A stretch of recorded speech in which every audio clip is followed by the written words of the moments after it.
So today, last weekend, pretty decent training weekend. Today I have kind of a swim bike break, soft break, like 30-40 minutes in between. 5k swim and 5x100, kind of like Ironman pace.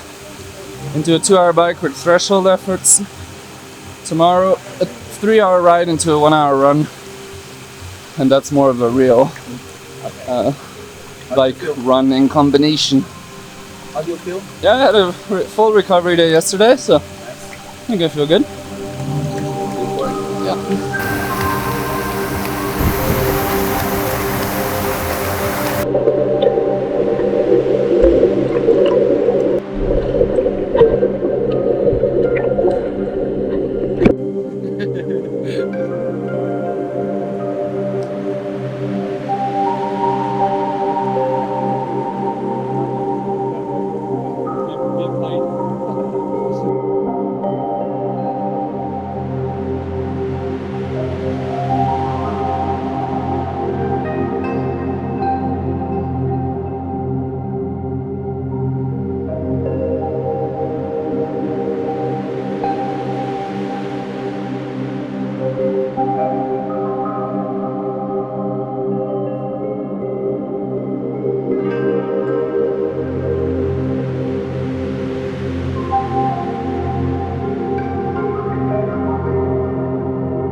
Hey.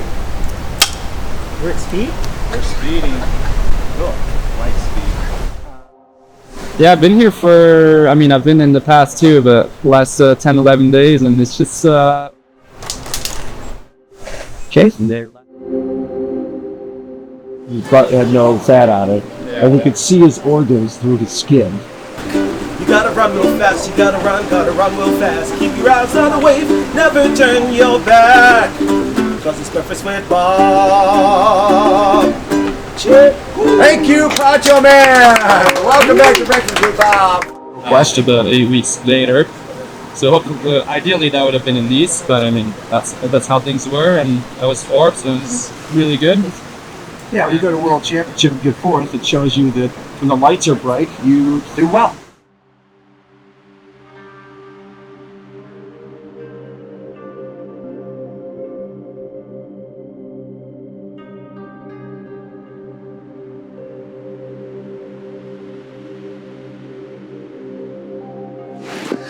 Yeah, so I had an 11-week build into this race.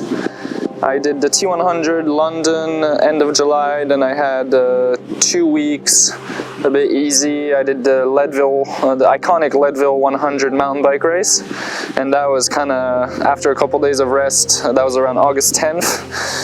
that was kind of the official build for Kona for me. So 11 weeks from Leadville 100 to Kona. And yeah, honestly, everything went quite smoothly at first, the first few weeks, but you know, it's usually like that. I didn't quite feel great. I had some pretty bad sessions, and but then, you know, started ticking along, and with Coach McCall Eden, we had he gave me quite a good plan, I think, that worked quite well, and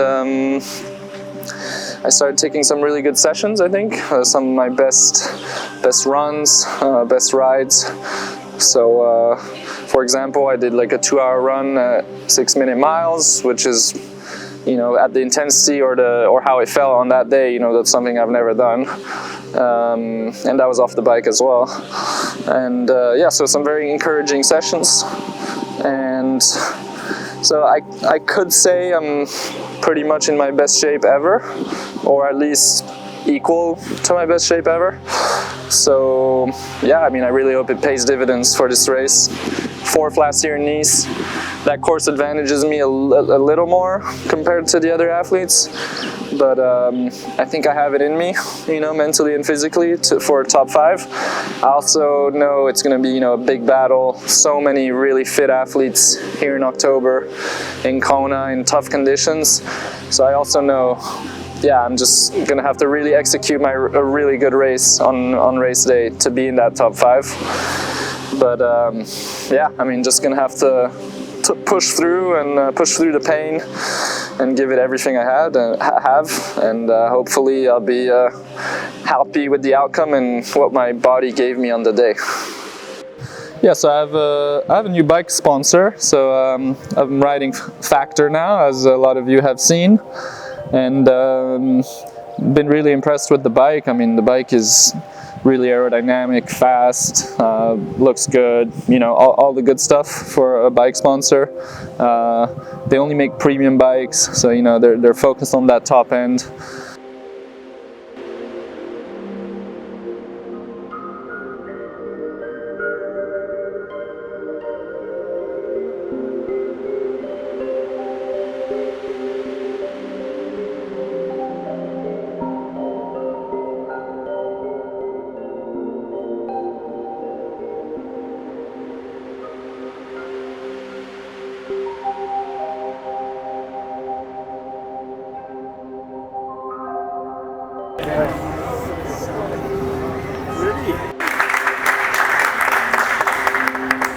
Yeah, I mean, overall I was pretty happy with the performance. I was on an upwards trajectory throughout the year. A few weeks later in Florida I did quite a bit better, so you'd think when I broke my collarbone a few months before Nice, you'd think if I didn't do that, maybe I could have been in the Florida shape in Nice and maybe get on that podium. But you know, things always happen, they just happen, and you just have to go with the punches. Let's put my helmet, I think. Huh? Okay. So, Put my helmet on. so he's got a... Where are you sat? Come on. Come on, no, you can't come up here and then not talk. You've done it now. Get on the mic. That's not, this is quickly beat your number. No. So you're in like 10th or 11th in the Pro Series, but you're not really. You've still got a race in the back, right? How good beat your number, isn't it? Check that good. Okay, so this is my new Factor Hanzo 2024 Kona. We have an extra large frame with Cadex wheels, 4 spokes on both sides. We have a speed bar extension, speed bar Evo. We drilled a bento box on the top frame. Factor made me a 3D printed piece here as well. Then we have the Wove V8 saddle with the double bottle cages in the back with the retention systems to not lose the bottles. And then we have 175mm cranks with 58 1x ring. The new SRAM Red Axis 1033 cassette. We have swim full SRAM ceramic speed, oversized pulleys and bottom bracket. And 25mm GP 5000 TT tires. There you go, race bike. Ikoi TT Pure. Brand new helmet by Ikoi. Yeah, really wide. That'll be your first time race on that?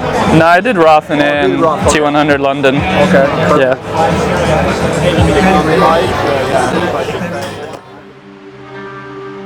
Yeah, so I put the alarm on at 3:55 a.m. I had the race at 6:25. Had my light breakfast, let's say, a bit more liquid than solid. I had just 2 slices of bread with jam and never second drink, a gel. Then we went to the pier in the morning, just got everything set up. I mean, that was pretty straightforward. You know, and it's that typical race morning atmosphere, you know, everyone's doing their thing, concentrated on what they have to do in the day, you know, a bit anxious about all the pain that's awaiting for them, and yeah, just getting everything ready, you know, just all kind of closed faces and concentrated on the task ahead. Before we knew it, pretty much, we were in the water. A lot of us got stung by jellyfish right away. There was some kind of currents that brought them in. And I also felt stung, but it didn't really affect me. It was just like a bit itchy or just hurting a little, but it wasn't too bad. I didn't get any reaction to it. I started really quick. I had a lot of power in my arms. And Christian was right next to me, Blumenfeld. And I right away kind of had a half body length on everyone next to me. But then the problem is they kind of all went behind me on my feet. So then my whole feet were like down in the water. So then with that, they kind of all got back to me. So too bad I couldn't really exploit that good start. Just kind of kept on going. I felt quite comfortable. I could feel right away, you know, I was in a good day. You know, you have the power in the arms, the effort's not too high. Like you feel in control. So that was more or less my swim. At the turnaround, there was a bit of an acceleration, and it kind of went in a single file for a little bit, because before that we were 3-4 wide. And but then no one really dropped. I think maybe Magnus dropped. He ended up losing a minute here with a few other guys, but more or less we were 20 or 22 in T1. I was in 12th position, so right in the middle of the group, and yeah, 47-12 I think, or something like that, swim. So that was a perfect start to my day. I wanted to be in the first pack, I told you before the race. And it just sets you up, you know, to be in the race, be with all the best guys, and to just, yeah, just not be on the back foot, you know. Yeah, so in transition 1, I put my Compress Sport full socks, full aero socks. Tried to move up a few positions from the positions I lost in transition 1, just in the few first miles. Pretty much once we headed out on Queen K, I was back somewhere in the meat of the group again. Yeah, just had to kind of get ready for now the long out and back on Queen K up to Havi. On Queen K, heading out on Queen K, I started to move up, and then after a while I was maybe in 3rd or 4th position in the group. Yeah, first in Havi, so Laidlow was 4 minutes 50 ahead of us. Ditlev was about 2 or 1:30 or 2 minutes ahead of us. And so we headed onto the downhill, pretty quick on the down this year. Yeah, then we reached Kauai High. I think a lot of the group is still together, but by then you're starting to see the group a little bit having a slight gaps. So you can start telling the guys are working hard to kind of stay with the group. Then by Scenic Point, so what, 20 Ks from the finish, Leon Chevalier catches us, looking really strong. So he had a pretty impressive ride, and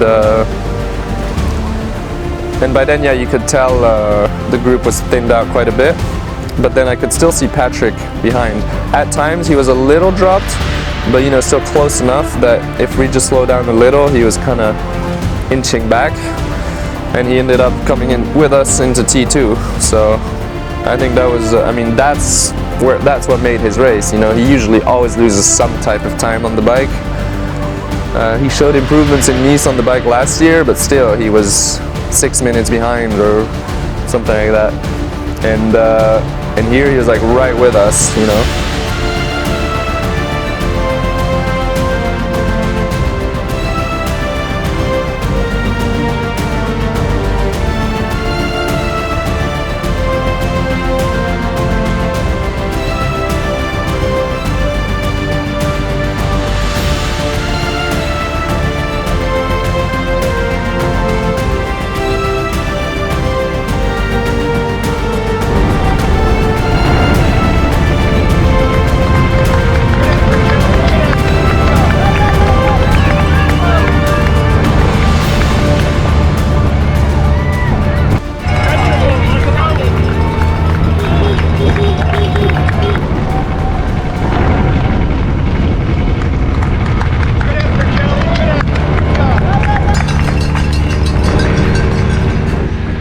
felt pretty good. I mean, obviously tired from the bike, and at the end of the bike I was really wanting to get off the bike, but yeah, I still felt okay, and nutrition, my never second nutrition was good. So a lead drive, did the out and back. Already on the back started passing a few people, so I went from 12 to 9 for I think, and then passed Blumenfeld at the bottom of Palani. He was starting to die, and caught Barnaby as well on the up Palani, heading out on Queen K. I passed Manukulas, I passed Laidlow, it was pretty much walking, and then I passed, there was another guy, or Hogan. So I get to Energy Lab in 4th position. I made up 8 spots in the last 10 miles. And then, so I get into Energy Lab, still feeling good. You know, I have my my Pro Fluids bottles. I drink one every 30 minutes. You know, 120 grams of carbs, even a bit more per hour. Out of Energy Lab, I was 3rd. I was like, okay, I got this. Nutrition has been good. I just need to run back home and, you know, secure this place quickly on Queen K. I started feeling pretty tired. Not nutrition-wise, but just I think the overall toll of the race started getting to me. My legs got pretty fatigued. Pace, and I was getting gaps. I was hearing 1 minute 30 behind me, then I heard I think 120 or 115, and then closer to Palani, but on that long uphill to get to Palani, I heard I think 110. Then I went down Palani and my quads were hurting so much, like I couldn't really open up the stride, and but you know, just kept running as fast as I could to the finish to keep that 3rd place. And I mean, obviously I know a 3rd is a massive difference to being 4th or 5th, and I just had one thing in my mind at that point. It was just to cross that line, you know, just to end the pain essentially. And then yeah, finally got there. Managed to hang on to 3rd for 54 seconds in the end on the line. 54 seconds, and then 1 minute 22 to 5th. So really tight there. 7:46.00, 3rd place. New American record in Kona.